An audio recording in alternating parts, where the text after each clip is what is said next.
Olá, caminheiros, tudo bem com vocês? Nós estamos agora no nosso terceiro encontro dessa nova etapa do Círculo Bíblico da Rede Franciscana. Nós chegamos no capítulo 18 do Evangelho de Mateus. Conforme a gente já falou no encontro anterior, a obra de Mateus é conduzida, é centrada por 5 grandes discursos. E nós chegamos agora no quarto discurso, no quarto grande discurso de Jesus neste evangelho, que é o chamado discurso da comunidade, ou discurso comunitário, né? E então Jesus aqui, ele vai falar mais especificamente para o grupo mais próximo dos seus seguidores, né? Para aquele grupo que está ali no cotidiano, né? Que engloba, com certeza, os 12, né? E todo o capítulo, você é até convidado a ler, ele trata sobre as relações entre os comunitários, né? E a relação principalmente com aqueles que erram na comunidade e são, né, alvos, são chamados a vivenciar a misericórdia por parte dos outros comunitários, né? E assim nós chegamos no nosso texto de hoje. Para bem compreender a nossa parábola, a gente precisa ler e refletir a partir do versículo 21. Porque a parábola que Jesus vai contar, ela é desencadeada por causa justamente desta pergunta de Pedro, né? Pedro que se aproxima e pergunta ao Senhor quantas vezes que um irmão erre contra mim, eu devo perdoá-lo.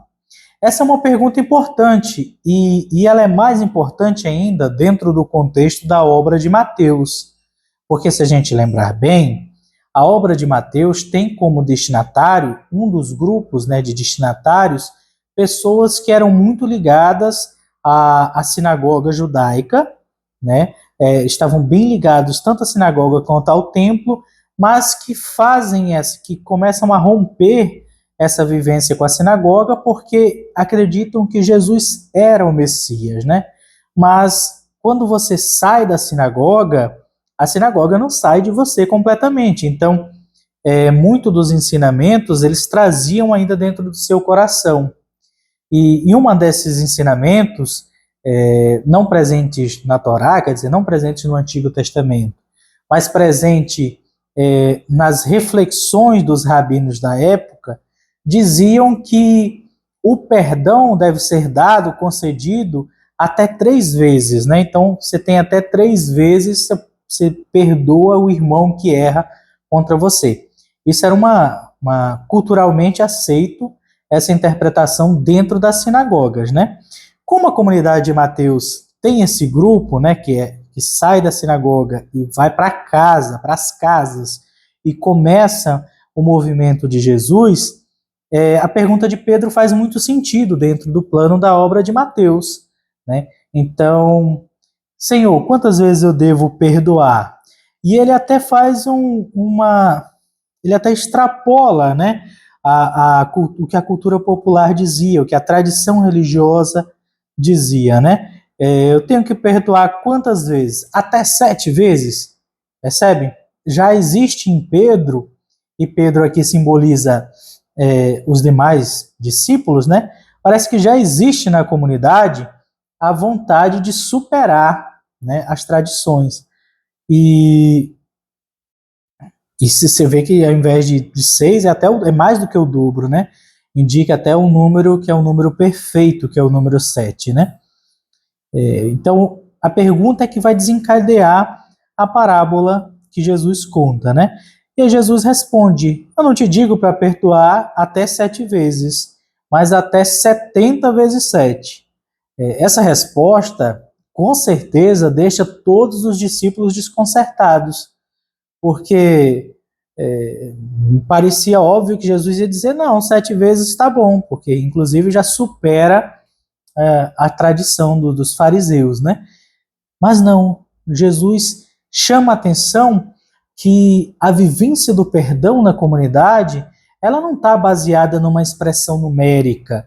Ah, eu tenho que perdoar tantas vezes, né?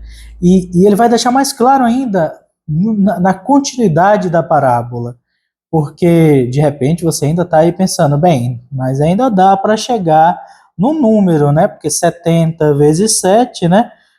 Então aí eu tenho 490 vezes, mas não é nesse sentido que o texto vai falar. É de não impor limites ao perdão na vida da comunidade. Então vamos lá. Tendo dito isso, a gente já se aproxima com mais cuidado desse texto, porque uma leitura errada, uma leitura apressada, uma leitura que não contextualiza o texto na sua época de produção, pode retirar daqui a imagem de um Deus que é um Deus vingativo. E, na verdade, quando a gente faz a leitura olhando com muito carinho para o texto e para os elementos históricos da época, a gente percebe que o ponto central aqui é aquilo que nós da parábola, né? Aquilo que nós recebemos de graça de Deus e não repassamos ao irmão e não partilhamos com o irmão. Como a gente vai ver na leitura, o homem que devia muito recebeu de forma gratuita, ou seja, ele recebeu um dom, né? O perdão como um dom. E quando ele teve a oportunidade de fazer o mesmo com o irmão, ele fechou-se em si mesmo. Então, esse é o cerne da expressão. Agora a gente vai olhando mais de perto o nosso texto, né? Diz que o reino dos céus é semelhante a um rei que quis fazer o ajuste de contas com os seus escravos. De fato, era normal na época de Jesus, e principalmente para a audiência que ele fala, de camponeses, de pobres, que as pessoas que detinham a terra não moravam na terra, né? Não moravam no interior, moravam nas pequenas cidades, nas vilas, né? Dependendo do seu poder econômico, até na capital, Jerusalém, né? Então, era normal que esses donos de propriedade de terra deixassem na mão de alguns escravos, alguns funcionários, a gestão dos seus bens. E anualmente eles chamavam esses escravos, não pense aqui na escravidão conforme aconteceu no Brasil, né? O escravo aqui ele está mais no sentido de um servo, de um funcionário, né, que trabalha ali com a família, né?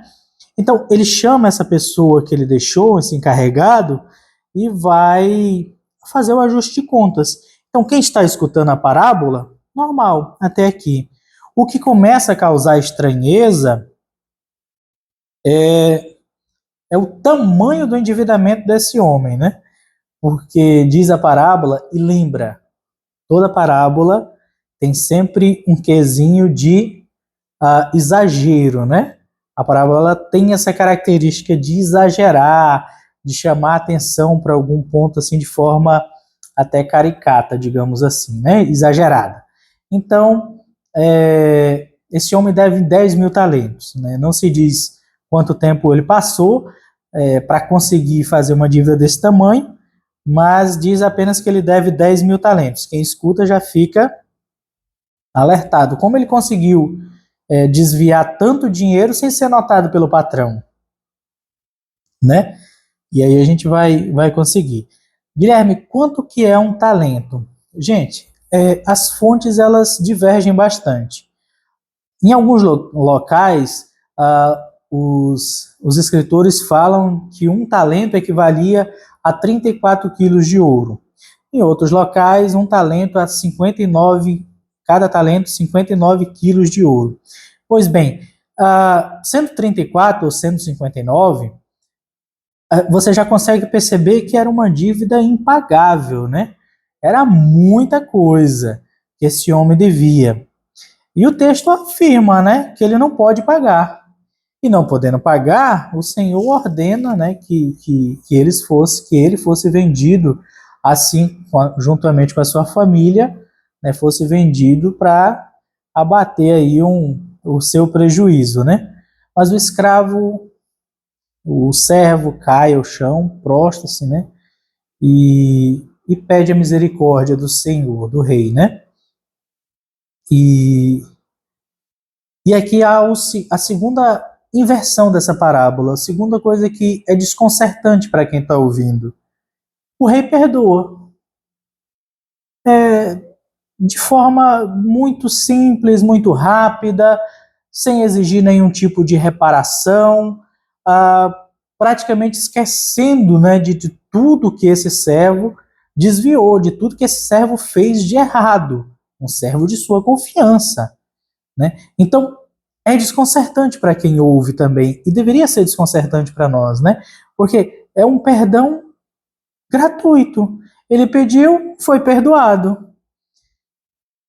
Se a história tivesse acabado aí, se a parábola acabasse aí, como eu brinco, estava tudo muito bem, tudo muito lindo. Esse homem tinha encontrado o perdão, ia voltar para casa, ia seguir sua vida. Ocorre que não termina aí, né? Porque Mateus quer deixar a lição para a comunidade, né?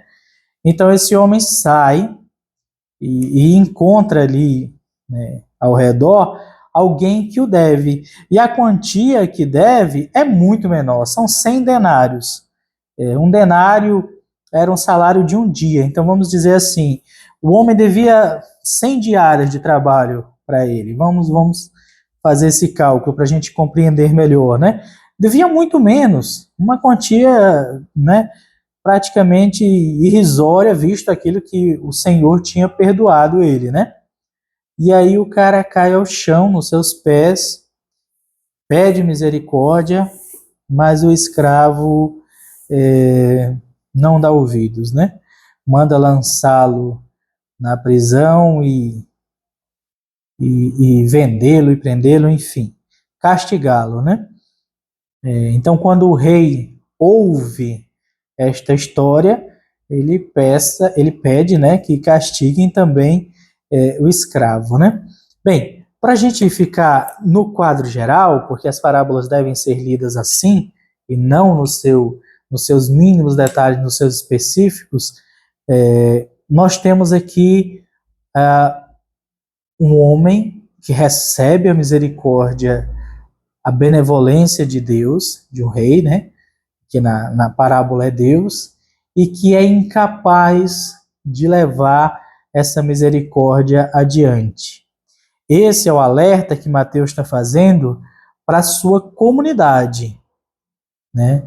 Para a sua comunidade compreender, enxergar que Deus doa gratuitamente o perdão para todos nós, todos os dias, e que não cabe a nós, na comunidade, sermos os fiscais do erro do irmão, e nem sermos nós que vamos colocar, não, esse pecado aqui merece o perdão, esse aqui não merece o perdão, sabe?